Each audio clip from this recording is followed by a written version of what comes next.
Maharashtra today 24 news सत्य परिस्थितीचा सविस्तर आढावा। उष्माघाताने दोघांचा मृत्यू, जीव घेण्या उकाड्यात वाढ, नागरिकांना काळजी घेण्याचे आवाहन।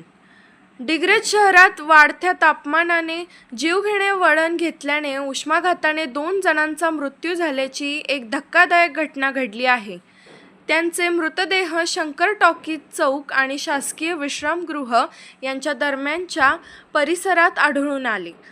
मृतकांमध्ये आनंद राजू वाडवे वय 26 यांचा समावेश होता, जे शहरातील शंकर टॉकीज परिसरातील पुलाजवळ उभा असलेल्या 407 वाहनाच्या मागील भागात झोपले होते।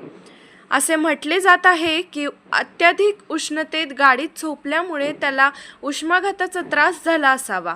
काही वेळाने तो बेशुद्ध अवस्थेत आढळला।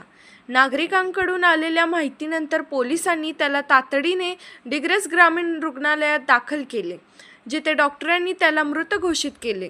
सरकारी विश्रामगृहासमोरील मुख्य रस्त्यावर अंदाजे 50शीतील आणखी एक अज्ञात व्यक्ती मृतावस्थेत आढळला। त्याची ओळख अद्याप पटलेली नाही आणि पोलीस तपास करत आहेत। शुक्रवारी तापमान 46 अंश सेल्सिअसवर पोहोचल्याने डिग्रज शहराला मोठा धक्का बसला आहे।